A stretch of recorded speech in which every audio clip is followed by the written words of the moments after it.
What is up, guys? A while back, I was doing episodes, if you can call them that, in which I picked a celebrity and I just talked about them, my opinion, my perspective, how I feel about them. I kind of let that die for a little bit, but now I felt like really talking about one particular person. Today, my pick is going to be Justin Timberlake. When it comes to Justin Timberlake, I know him from the early 2000s, inevitably.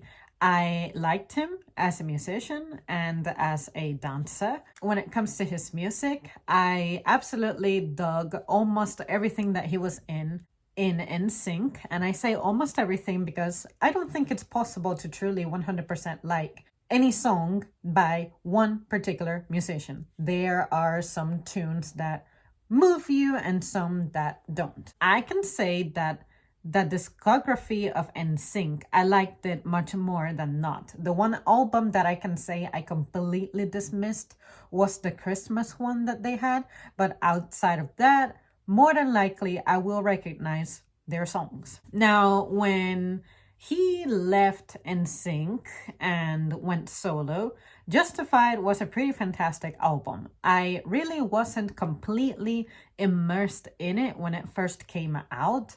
I had to get into it thanks to my cousin. Well, my cousin actually introduced me to NSYNC, and then eventually he was able to collect the Justified stuff and then pass it on to me. I can say that the Justified album, I remember almost all of the songs. I can say that I liked almost all of the songs as well. Even the ones that were not super popular, I want to say those tend to be my favorites. Nothing Else is definitely one of my favorites, if not my favorite JT song, but it's tied with other songs. For the Future Love Sounds album, I remember that I liked that album almost in its entirety as well. There were only like 2 tracks toward the end that I really wasn't digging, but I vividly remember that Chop Me Up was a song that I really didn't feel much, but then my cousin just played it one time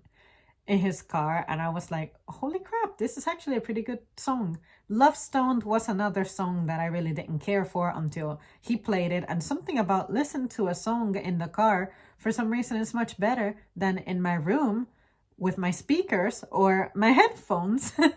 And Losing My Way, I remember, was one of the songs that was pretty addictive to me, as well as What Goes Around.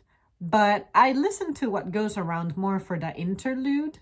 My Love, I could tolerate it better, a live version of it, as opposed to what's on the album. But anyway, after that, Justin Timberlake really just, I didn't care for him that much as a musician. His 2020 Experience album, I think it came out in like 2013.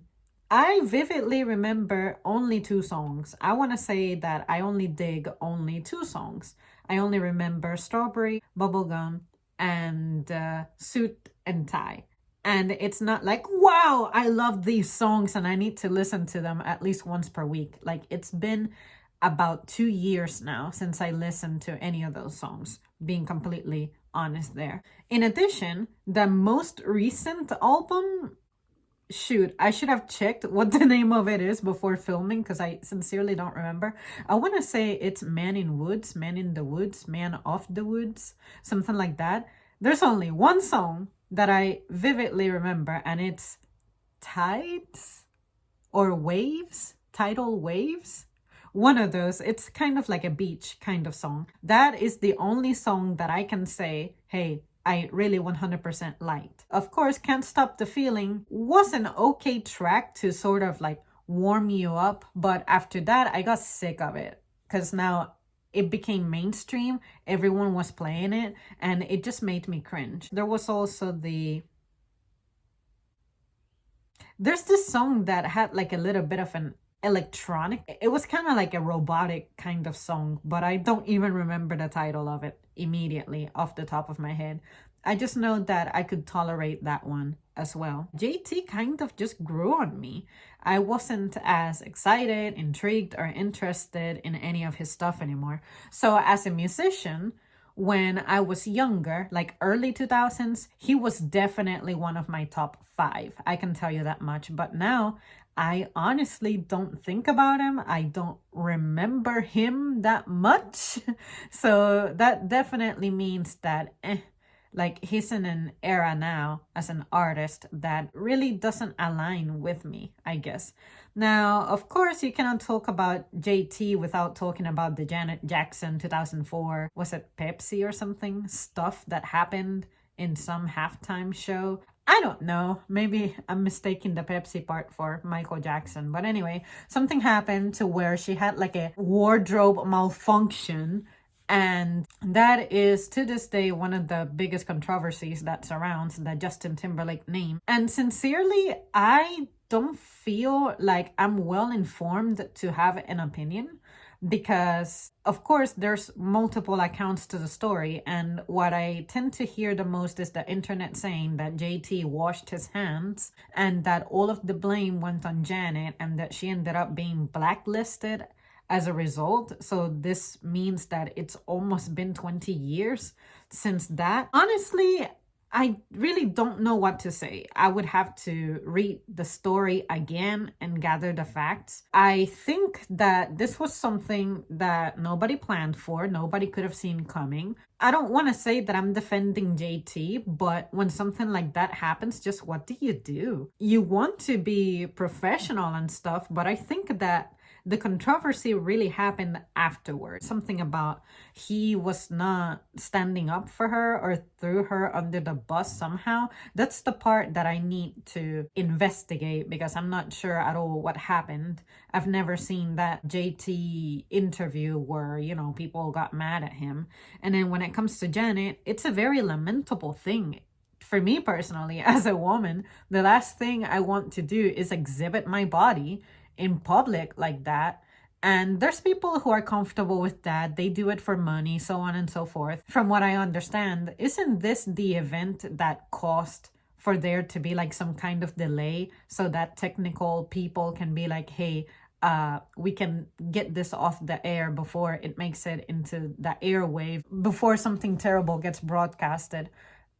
Or either that or someone like taking their own lives in live television. Maybe that's something that really served as the catalyst for that. But all in all, it's just a lamentable situation. It's an incident that was really an accident. It wasn't planned. But I guess it's the way the parties involved handled it that turned this into a controversy. I honestly don't think that, assuming this is true, if Janet Jackson truly was blacklisted because of this, I don't think that she should be suffering the consequences. I also hear that that's just Hollywood being harsh on women. When it comes to that, the only thing I can say I identify as a problem in Hollywood pertaining to women is how, of course, as they age, they're not hired as much. And it makes sense because, we all tend to gravitate more toward wanting to see younger people. Young people tend to be more attractive, more energetic, more easy on the eye, so on and so forth. So it's really sad that this affects women more than the guys. I'm not saying that old women don't get cast at all, but you can see the difference. You tend to see men holding on to their careers a little longer. Like, for instance, one of the things that makes me mad is that we're still acting like George Clooney is like the hottest guy ever. And I'm like, to me, that guy has never been attractive. But that's just my personal opinion. But yeah, when it comes to this whole JT and Janet stuff, I think it was an accident.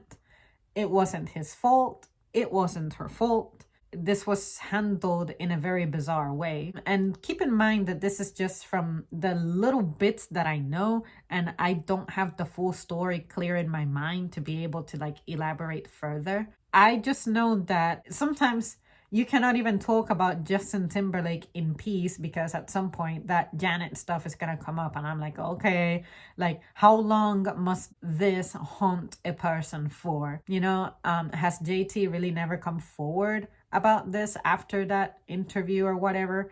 I don't know. I don't care. I know JT for being a musician.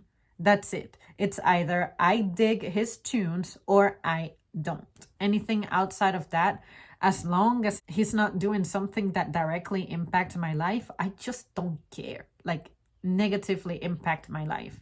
The most recent thing I had heard of him was something about him buying a van for a guy who was handicapped or something. It helped a lot because this family didn't seem to have any hope of getting an accessible vehicle for this person. So he was able to use his resources for something good. I don't know if that was a publicity stunt. I don't know if it was simply he did that under the radar, but someone found out, and of course he has to like come forward about it. Again, I don't know. I don't care. I think any kind of good deed, no matter who it comes from, it's motive for celebration. So I'm really that simple. But if you guys want to elaborate further, if it's really important for everybody, including myself, to understand that issue with JT, feel free to bombard my comment section with that, because that's our chance to learn. Me personally, after I'm done recording this video, I have no intention of looking for this information. All right, guys, that's it from me. Thank you so much for tuning in. How do you feel about Justin Timberlake? Have you ever liked his music? Have you ever liked him as a dancer? Have you felt that he's cringe ever since his NSYNC days? Or has there ever been a stage in which you could tolerate him? Or have you absolutely never tolerated him? Let me know. I'm curious to see what people say. All right, guys, I'll see you soon. Thanks for watching.